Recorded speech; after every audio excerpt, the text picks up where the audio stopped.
जिस्म फरोशी के नए अड्डे। इटावा के सिविल लाइंस क्षेत्र में रहने वाले उमेश शर्मा बैंक ऑफ बड़ौदा में सीनियर मैनेजर थे। वह 2 साल पहले रिटायर हो गए थे। रिटायर होने के बाद उन्होंने खुद को समाज सेवा में लगा दिया था। अपनी सेहत के प्रति वह सजग रहते थे, इसीलिए वॉकिंग करने नियमित विक्टोरिया पार्क में जाते थे। इटावा का विक्टोरिया पार्क वैसे भी पर्यटक स्थल के रूप में जाना जाता है। पहले यहां एक बहुत बड़ा पक्का तालाब था। ब्रिटिश शासनकाल में महारानी विक्टोरिया यहां आई थीं, तो उन्होंने इस पक्के तालाब में नौका विहार किया था। इसके बाद यहां विक्टोरिया मेमोरियल की स्थापना हुई। अब यह पार्क एक रमणीक स्थल बन गया है। एक दिन उमेश शर्मा विक्टोरिया पार्क गए तो वहां उनकी मुलाकात देवेश कुमार से हुई, जो उनका दोस्त था। उसे देखकर वह चौंक गए, क्योंकि 50 से 55 की उम्र में भी वह एकदम फिट था। उमेश शर्मा उससे 8 से 10 साल पहले तब मिले थे जब देवेश कुमार की पत्नी का देहांत हुआ था। वर्षों बाद दोनों मिले तो वे पार्क में एक बेंच पर बैठकर बतियाने लगे। उमेश ने महसूस किया कि पत्नी के गुजर जाने के बाद देवेश पर कोई प्रभाव नहीं पड़ा था। वह पहले से ज्यादा खुश दिखाई दे रहा था। काफी देर तक दोनों इधर उधर की बातें करते रहे। उसी दौरान उमेश शर्मा ने पूछा, देवेश यार, ये बताओ तुम्हारी सेहत का राज क्या है? लगता है भाभी जी के गुजर जाने के बाद तुम्हारे ऊपर फिर से जवानी आई है। क्या खाते हो तुम, जो तुम्हारी उम्र ठहर गई है? उमेश भाई, खाना पीना तो कोई खास नहीं है। मैं भी वही 2 टाइम रोटी खाता हूं जो आप खाते हो, लेकिन मैं अपनी मसाज पर ज्यादा ध्यान देता हूं, देवेश बोला। मसाज? उमेश शर्मा चौंके। हां भाई, मैं सप्ताह में 1 से 2 बार मसाज जरूर कराता हूं। लगता है मसाज किसी अच्छे मसाजी से कराते हो। उमेश शर्मा ने ठिठोली की सही कह रहे। आप? मैं जिनसे मसाज कराता हूं वे सारे मसाजिए बहुत अनुभवी है। वे शरीर की नस नस खोल देते हैं। आप भी एक बार करा कर देखो, फिर आपको भी ऐसी आदत पड़ जाएगी कि शौकीन बन जाओगे, देवेश ने कहा। अरे भाई, आप ठहरे बड़े बिजनेसमैन और हम रिटायर्ड कर्मचारी, इसलिए हम भला आपकी होड़ कैसे कर सकते हैं? सरकार से जो पेंशन मिलती है उससे गुजारा हो जाए वही बहुत है। वैसे जानकारी के लिए यह तो बता दो कि मसाज कराते कहां हो? उमेश शर्मा ने पूछा। उमेश भाई, आप अभी तक सीधे ही रहे। मैं आपके सिविल लाइंस एरिया के ही ग्लैमर मसाज सेंटर पर जाता हूं। वहां पर लड़कियां जिस अंदाज में मसाज के साथ दूसरे तरह का जो मजा देती है वह काबिले तारीफ है। आपको तो पता ही है कि मैं शौकीन मिजाज हूं। लड़कियों का कद्रदान देवेश ने बताया। देवेश, तुम इस उम्र में भी नहीं सुधरे। उमेश शर्मा बोले, देखो भाई, मेरा जिंदगी जीने का तरीका अलग है। मैं लाइफ में फुल एंजॉय करता हूं। कमाई के साथ लाइफ में एंजॉय भी जरूरी है। भाई उमेश, मैं अपने तजुर्बे की बात आपको बता रहा हूं। देखो, मैंने कृष्णा नगर के वेलकम स्पा सेंटर के अलावा अन्य कई होटलों में चल रहे मसाज सेंटरों की सेवाएं ली है, लेकिन जितना मजा मुझे ग्लैमर मसाज सेंटर में आता है उतना कहीं और नहीं आया। ग्लैमर मसाज सेंटर की संचालिका कविता स्कूल, कॉलेज गर्ल से लेकर हाउसवाइफ तक उपलब्ध कराने में माहिर है। मेरी बात मानो तो एक बार आप भी मेरे साथ चलकर जलवे देख लो। देवेश ने उमेश शर्मा को उकसाया। नहीं देवेश, आपको तो पता है कि मैं इस तरह के कामों से बहुत दूर रहता हूं, उमेश शर्मा ने कहा। कुछ देर बात करने के बाद दोनों अपने अपने रास्ते चले गए। देवेश से बातचीत में उमेश शर्मा को चौंकाने वाली जानकारी मिली थी। वह यह जानकर आश्चर्यचकित थे कि उनकी कॉलोनी में मसाज सेंटर के नाम पर जिस्म फरोशी का धंधा चल रहा था और उन्हें जानकारी तक नहीं थी। इस धंधे में स्कूल कॉलेज की लड़कियों को फांसकर ये लोग उनकी जिंदगी तबाह कर रहे थे। चूंकि उमेश शर्मा खुद समाजसेवी थे, इसलिए वह इस बात पर विचार करने लगे कि जिस्म फरोशी के अड्डों को कैसे बंद कराया जाए। उमेश शर्मा का इटावा के एसएसपी संतोष कुमार मिश्रा से परिचय था। वह सामाजिक क्रियाकलापों को लेकर एसएसपी साहब से कई बार मुलाकात कर चुके थे, लिहाजा उन्होंने सोच लिया कि इस बारे में एसएसपी से मुलाकात करेंगे। और फिर एक दिन एसएसपी संतोष कुमार मिश्रा से मिलकर उमेश शर्मा ने उन्हें स्पा और मसाज सेंटरों की आड़ में चल रहे जिस्म फरोशी के धंधे की जानकारी दे दी। एसएसपी ने इस सूचना को गंभीरता से लिया। जैसी उन्हें सूचना मिली उसके अनुसार यह धंधा शहर की पॉश कॉलोनियों के अलावा कुछ होटलों में भी चल रहा था। इसलिए उन्होंने सूचना की पुष्टि के लिए अपने खास सिपाह सालारों तथा मुखबिरों को लगा दिया और उनसे 1 सप्ताह के अंदर रिपोर्ट प्रस्तुत करने को कहा। 1 सप्ताह बाद मुखबिरों व सिपाह सालारों ने जो रिपोर्ट एसएसपी संतोष कुमार मिश्र के समक्ष पेश की, वह चौंकाने वाली थी। उन्होंने बताया कि स्पा और मसाज सेंटरों में ही नहीं, बल्कि शहर के कई मोहल्लों में देह व्यापार जोरों से चल रहा है। उन्होंने कुछ ऐसे मकानों की भी जानकारी दी जहां किराएदार बनकर रहने वाली महिलाएं देह व्यापार में संलग्न थी। रिपोर्ट मिलने के बाद एसएसपी ने एएसपी सिटी डाक किला, रामयश सिंह एएसपी ग्रामीण, रामबदन सिंह महिला थाना प्रभारी, सुभद्रा कुमारी क्राइम ब्रांच तथा 1090 वुमन हेल्पलाइन की प्रमुख मालती सिंह को बुलाकर एक महत्वपूर्ण बैठक बुलाई। बैठक में एसएसपी ने शहर में पनप रहे देह व्यापार के संबंध में चर्चा की तथा उन अड्डों पर छापा मारने की अति गुप्त रूपरेखा तैयार की। इसका नाम उन्होंने ऑपरेशन क्लीन रखा। इसके लिए उन्होंने 4 टीमों का गठन किया। टीमों के निर्देशन की कमान एएसपी सिटी डा रामेश तथा एएसपी ग्रामीण रामबदन सिंह को सौंपी गई। योजना के अनुसार 22 सितंबर 2019 की रात 8 बजे चारों टीमों ने सबसे पहले सिविल लाइंस स्थित ग्लैमर मसाज सेंटर पर छापा मारा। छापा पड़ते ही मसाज सेंटर में अफरा तफारी मच गई। यहां से पुलिस ने संचालिका सहित 4 महिलाओं तथा 3 पुरुषों को गिरफ्तार किया। काउंटर पर बैठी महिला को छोड़कर सभी महिला पुरुष अर्धनग्न अवस्था में पकड़े गए थे। इनमें एक छात्रा भी थी। उसका स्कूल बैग भी बरामद हुआ। मसाज सेंटर पर छापा मारने के बाद संयुक्त टीमों ने कृष्णा नगर स्थित वेलकम स्पा सेंटर पर छापा मारा। यहां से पुलिस टीम ने नग्नावस्था में 2 पुरुष तथा 2 महिलाओं को पकड़ा। पकड़े जाने के बाद वे सभी छोड़ देने को गिड़गिड़ाते रहे, लेकिन पुलिस ने उनकी एक नहीं सुनी। इसके बाद पुलिस ने स्टेशन रोड स्थित एक मकान पर छापा मारा। पूछने पर पता चला कि पकड़ी गई महिला तथा पुरुष पति पत्नी है। पति ही पत्नी की दलाली करता था। पत्नी के साथ एक ग्राहक भी पकड़ा गया। इस मकान से पुलिस ने 2 संदिग्ध महिलाओं को भी गिरफ्तार किया, लेकिन जब उन दोनों से पूछताछ की गई तो वे निर्दोष साबित हुई।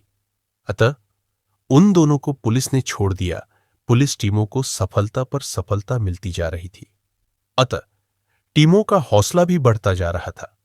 इसके बाद पुलिस ने चंद्रनगर, शांतिनगर तथा सैफई रोड स्थित कुछ मकानों पर छापा मारा और वहां से 7 महिलाओं तथा 8 पुरुषों को रंगे हाथ गिरफ्तार किया। पकड़ी गई युवतियों में 2 छात्राएं थीं जो कॉलेज जाने के बहाने घर से निकली थीं और देह व्यापार के अड्डे पर पहुंच गई थी। पुलिस टीम ने शहर के 2 होटलों तथा एक रेस्तरां पर भी छापा मारा, लेकिन यहां से कोई नहीं पकड़ा गया। हालांकि होटल से 2 प्रेमी जोड़ों से पूछताछ की गई। पूछताछ में पता चला कि उनकी शादी तय हो चुकी थी, इसलिए पुलिस ने उन्हें जाने दिया। रेस्तरां से पुलिस ने एक शादीशुदा जोड़े से भी पूछताछ की जो रिलेशनशिप में रह रहे थे। वेरिफिकेशन के बाद पुलिस ने उन्हें भी जाने दिया। छापे में पुलिस टीमों ने 14 कॉल गर्ल्स तथा 15 ग्राहकों को पकड़ा था। कॉल गर्ल्स को महिला थाना तथा पुरुषों को सिविल लाइंस थाने में बंद किया गया। महिला थाना प्रभारी सुभद्रा कुमारी वर्मा ने कॉल गर्ल्स से पूछताछ की पकड़ी। कॉल गर्ल्स नेहा, माया, कविता, पूनम, गौरी, रिया, शमा, रीतू, साधना, शालू, अर्चना, दीपा, अमिता तथा मानसी थी। वहीं जो ग्राहक गिरफ्तार हुए थे उनके नाम पंकज, मनोज, अशोक, सुनील, अमन, आलोक, रमेश, पवन, रोहित, विक्की, उमेश, राजू, महेश, मनीष तथा प्रमोद थे। ये सभी इटावा, भरतना, इकदिल तथा बकेवर के रहने वाले थे। अभियुक्तों की गिरफ्तारी की सूचना पर एसएसपी संतोष कुमार मिश्रा भी महिला थाने पहुंच गए। वहीं पर उन्होंने प्रेस कॉन्फ्रेंस आयोजित कर पत्रकारों को विभिन्न जगहों से गिरफ्तार की गई कॉल गर्ल्स और ग्राहकों की जानकारी दी। कहीं खुद पति पत्नी का दलाल तो कहीं मजबूर लड़कियां पकड़ी गई। कॉल गर्ल्स से विस्तृत पूछताछ की गई तो सभी ने इस धंधे में आने की अलग अलग कहानी बताई। नेहा मूल रूप से इटावा जिले के लखुना कस्बे की रहने वाली थी। 3 भाई बहनों में वह सबसे बड़ी थी।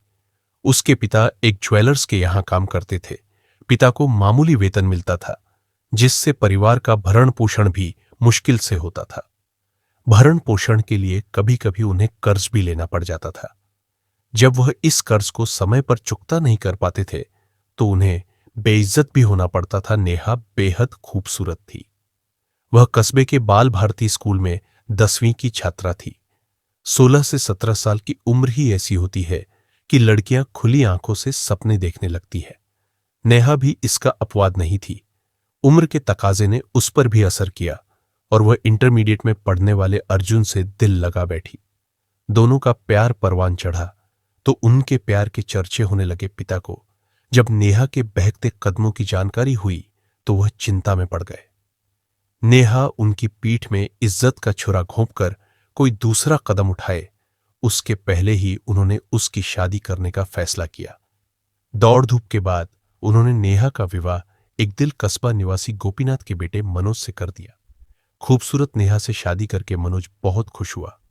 शादी के 1 साल बाद नेहा एक बेटे की मां बन गई जिसका नाम हर्ष रखा गया। बस इसके कुछ दिनों बाद से ही नेहा मनोज की नजरों से उतरनी शुरू हो गई। इसकी वजह यह थी कि शादी के बाद भी नेहा मायके के प्रेमी अर्जुन को भुला नहीं पाई थी। वह नेहा से मिलने आता जाता रहता था। यह बात मनोज को भी पता चल गई थी। वक्त गुजरता गया। वक्त के साथ मनोज के मन में यह शक भी बढ़ता गया कि हर्ष उसकी नहीं बल्कि अर्जुन की औलाद है। हर्ष की पैदाइश को लेकर मनोज नेहा से कुछ कहता तो वह चिढ़कर झगड़ा करने लगती। रोज रोज के झगड़े से तंग आकर एक रोज उसने पति को सलाह दी कि अगर तुम्हें लगता है कि अर्जुन से अब भी मेरे संबंध है तो यह घर छोड़कर इटावा शहर में बस जाओ। नेहा की यह बात मनोज को अच्छी लगी। मनोज का दोस्त अनुज इटावा शहर में ठेकेदारी करता था। उसने इटावा जाकर अनुज से बात की। अनुज ने अपने स्तर से उसे अपने यहां काम पर लगा लिया और स्टेशन रोड स्थित एक मकान में किराए पर कमरा दिलवा दिया। मनोज अपने बीवी बच्चे को वहीं ले आया। शहर आकर मनोज ने चैन की सांस ली। उसके मन से अर्जुन को लेकर जो शक बैठ गया था वह धीरे धीरे उतरने लगा। नेहा ने भी सुकून की सांस ली कि अब उसके घर में कलह बंद हो गई। दोनों के दिन हंसी खुशी से बीतने लगे पर खुशियों के दिन अधिक समय तक टिक न सके। दरअसल इटावा शहर आकर मनोज को भी शराब की लत लग गई थी। पहले वह बाहर से पीकर आता था, बाद में दोस्तों के साथ घर में ही शराब की महफिल जमाने लगा। रोज शराब पीने से एक और मनोज जहां कर्ज में डूबता जा रहा था, वहीं कुछ दिनों से नेहा ने महसूस किया कि पति के दोस्त शराब पीने के बहाने उसकी सुंदरता की आंच में आंखें सेकने आते हैं। ऐसे दोस्तों में एक अनुज भी था। नेहा ने कई बार मनोज से कहा भी कि वह छिछोरे दोस्तों को घर न लाया करे, लेकिन वह नहीं माना। मनोज क्या करना चाहता है नेहा समझ नहीं पा रही थी। जब तक वह समझी तब तक बहुत देर हो चुकी थी। एक शाम मनोज काम से कुछ जल्दी घर आ गया। आते ही बोला, नेहा तुम सज संवर लो, तुम्हें मेरे साथ चलना है। हम वहां नहीं गए तो वह बुरा मान जाएगा। खुश हो गई, मुस्कुराकर बोली, आज बड़े मूड में लग रहे हो। वैसे ये तो बता दो कि जाना कहां है। मेरे दोस्त अनुज को तुम जानती हो, आज उसने हमें खाने पर बुलाया है, मनोज ने कहा। मनोज ने बीवी को ही झोंका। धंधे में अनुज का नाम सुनते ही नेहा के माथे पर शिकन पड़ गई, क्योंकि उसकी नजर में अनुज अच्छा आदमी नहीं था।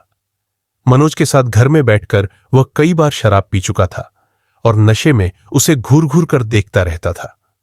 नेहा की इच्छा तो हुई कि वह साफ मना कर दे, लेकिन उसने मना इसलिए नहीं किया कि मनोज का मूड खराब हो जाएगा। वह गालियां बकनी शुरू कर देगा और घर में कलह होगी। नेहा नहा धोकर जाने को तैयार हो गई तो मनोज ऑटो ले आया। दोनों ऑटो से अनुज के घर की ओर चल पड़े। थोड़ी देर में ऑटो रुका तो नेहा समझ गई कि अनुज का घर आ गया है। मनोज ने दरवाजा थपथपाया तो दरवाजा अनुज ने ही खोला। मनोज के साथ नेहा को देखकर अनुज का चेहरा चमक उठा। उसने हंसकर दोनों का स्वागत किया और उन्हें भीतर ले गया। घर के भीतर सन्नाटा भाए भाए कर रहा था।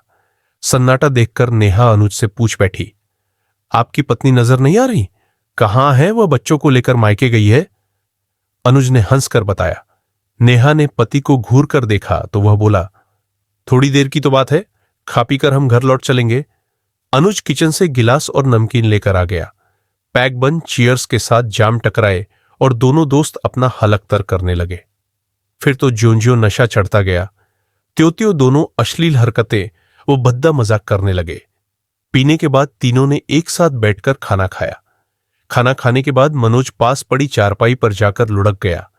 इसी बीच अनुज ने नेहा को अपनी बाहों में जकड़ लिया और अश्लील हरकतें करने लगा। नेहा ने विरोध किया और इज्जत बचाने के लिए पति से गुहार लगाई, लेकिन मनोज उसे बचाने नहीं आया। अनुज ने उसे तभी छोड़ा जब अपनी हसरतें पूरी कर ली। उसके बाद दोनों घर आ गए। जैसे तैसे रात बीती। सुबह मनोज जब काम पर जाने लगा तो उससे बोला, नेहा, तुम सजे संवर कर शाम को तैयार रहना, आज रात को भी हमें एक पार्टी में चलना है। नेहा ने उसे सुलगती निगाहों से देखा। आज फिर किसी दोस्त के घर पार्टी है। मनोज मुस्कुराया। बहुत समझदार हो, मेरे बिना बताई ही समझ गई। जल्दी से अमीर बनने का यही रास्ता है। मनोज ने जेब से 2000 रुपए निकालकर नेहा को दिए।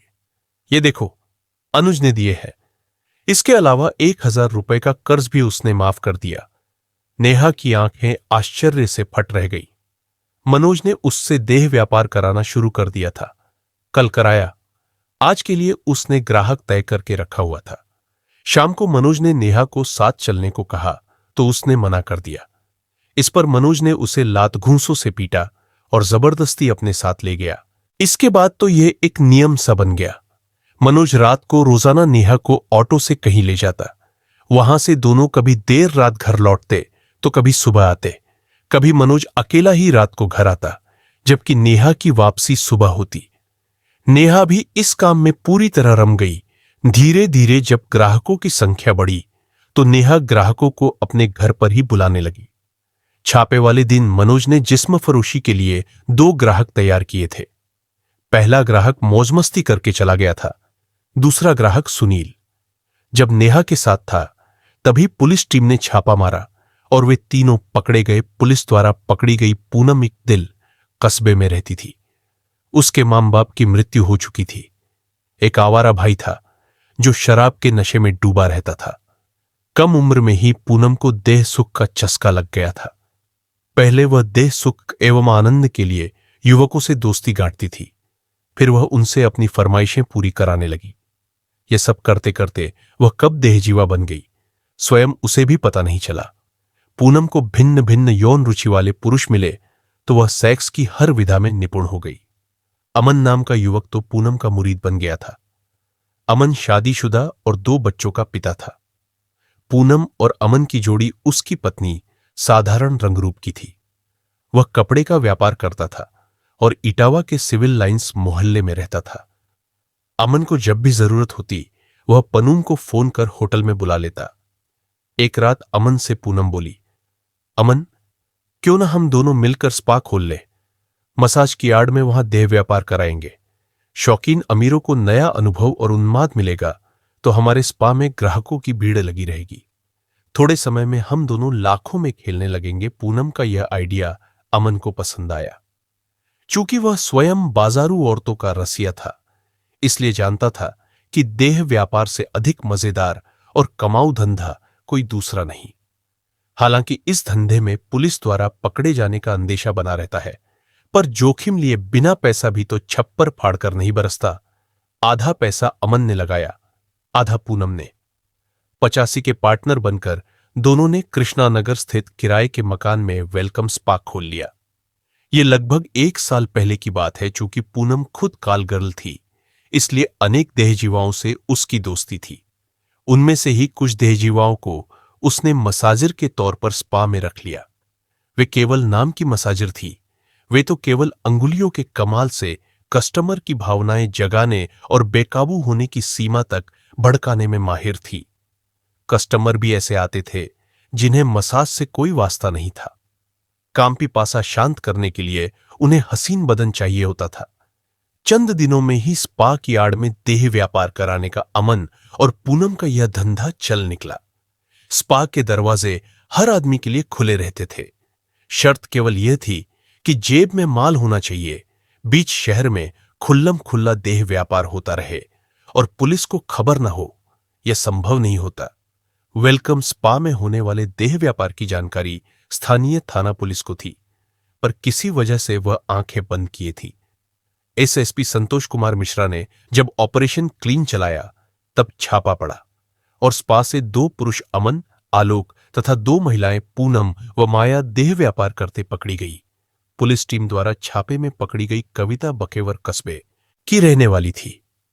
उसके पिता कानपुर में पनक स्थित एक प्लास्टिक फैक्ट्री में काम करते थे, लेकिन कुछ वर्ष पूर्व संदिग्ध परिस्थितियों में उनकी मौत हो गई थी। पति की मौत के बाद कविता की मां ने स्वयं को टूटकर बिखरने नहीं दिया। कभी स्वरोजगार तो कभी मेहनत मजदूरी करके अपना और बेटी कविता की परवरिश करती रही। वक्त थोड़ा आगे बढ़ा। कविता ने किशोरावस्था में प्रवेश किया। चेहरे पर लुनाई झलक मारने लगी। कच्ची कली मसलने के शौकीनों को यही तो चाहिए था। कविता को बड़ा लालच देकर वे एकांत में उसके संग बड़े बड़े काम करने लगे। कुछ ही समय बाद कविता कली से फूल बन गई। कविता को जो बुलाता उसके साथ चली जाती। जिस्मानी खेल में कविता को आनंद तो बहुत मिला, पर बदनामी भी कम नहीं हुई। कस्बे में वह बदनाम लड़की के रूप में जानी जाने लगी। बेटी की करतूतें मां के कानों तक पहुंची तो उसने सिर पीट लिया। मुंह विधवा के पास एक इज्जत थी, वह भी इस लड़की ने लुटा दी। मैं तो हर तरह से कंगाल हो गई। बेटी गलत राह पर चलने लगे तो हर माँ बाप को उसे सुधारने की एक ही राह सूझती है, शादी। कविता की मां ने भी उसका विवाह रोहित के साथ कर दिया। रोहित इटावा के सिविल लाइंस में रहता था और गल्ला मंडी में काम करता था। रोहित टूटकर चाहने वाला पति था। वह अपनी हैसियत के दायरे में कविता की फरमाइश भी पूरी करता था, इसलिए कविता रम गई। 3 से 4 साल मजे से गुजरे। उसके बाद कविता को रोहित बासी लगने लगा। पति से अरुचि हुई तो कविता का मन अतीत में खोने लगा।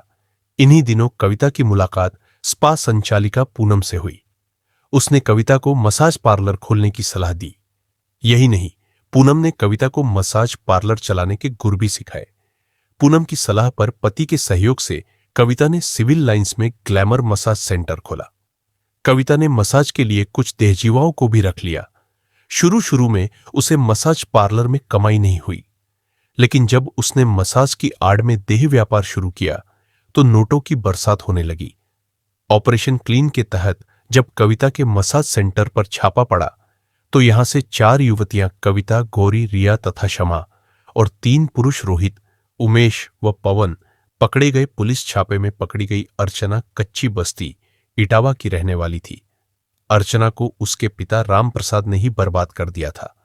30 वर्षीय अर्चना शादीशुदा थी। उसका विवाह जय सिंह के साथ हुआ था। जय सिंह में मर्दों वाली बात नहीं थी, सो अर्चना ससुराल छोड़कर मायके में आकर रहने लगी थी। उसने पिता को साफ बता दिया था कि अब वह ससुराल नहीं जाएगी। राम प्रसाद तन्हा जिंदगी गुजार रहा था। उसकी पत्नी की मौत हो चुकी थी और बड़ा बेटा अलग रहता था। जब अर्चना ससुराल छोड़कर आ गई तो राम प्रसाद की रोटी पानी की दिक्कत खत्म हो गई। अर्चना ने पिता की देखभाल की जिम्मेदारी संभाल ली। अर्चना ने अपना बिस्तर पिता के कमरे में ही बिछा लिया।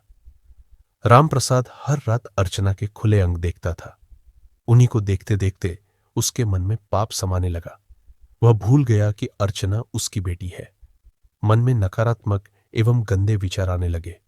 वह हवस पूरी करने का मौका देखने लगा।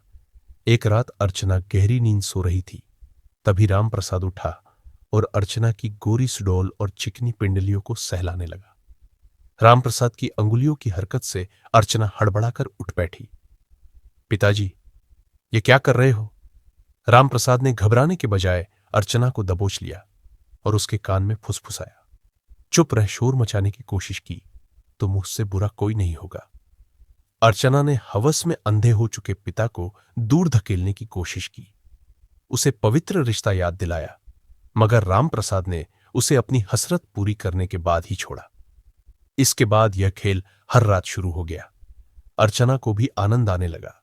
जब दोनों का स्वार्थ एक हो गया तो पवित्र रिश्ते की पुस्तक में पाप का एक अलिखित समझौता हो गया। लगभग 1 साल तक बाप बेटी रिश्ते को कलंकित करते रहे। उसके बाद अर्चना का मन बूढ़े बाप से भर गया। अब वह मजबूत बाहों की तलाश में घर के बाहर ताक झांक करने लगी। एक रोज उसकी मुलाकात एक कालगर्ल संचालिका से हो गई। उसने उसे पैसों और देहसुख का लालच देकर देह व्यापार के धंधे में उतार दिया। छापे में पकड़ी गई रीतू, शालू और साधना काल्पनिक नाम हाई स्कूल ऑफ इंटरमीडिएट की छात्राएं थीं। तीनों गरीब परिवार की थीं। उन्हें ऊंचे ख्वाब और महंगे शौक ने यह धंधा करने को मजबूर किया। देह व्यापार में लिप्त संचालिकाओं ने इन छात्राओं को सब्ज-बाग दिखाए, हाथ में महंगा मोबाइल तथा रुपए थमाए, फिर देह धंधे में उतार दिया। ये छात्राएं स्कूल कॉलेज जाने की बात कहकर घर से निकलती थी और देह व्यापार के अड्डे पर पहुंच जाती थी। घर आने में कभी देर हो जाती तो वे एक्स्ट्रा क्लास का बहाना बना देती। पकड़े जाने पर जब पुलिस ने उनके घर वालों को जानकारी दी तो वह अवाक रह गए। उनका सिर शर्म से झुक गया। कुछ कहानियां मजबूरी की छापा पड़ने के दौरान पकड़ी गई अमिता, मानसी व काजल घरेलू महिलाएं थीं। आर्थिक तंगी के कारण इन्हें देह व्यापार का धंधा अपनाना पड़ा। अमिता नौकरी के बहाने घर से निकलती थी और देह व्यापार के अड्डे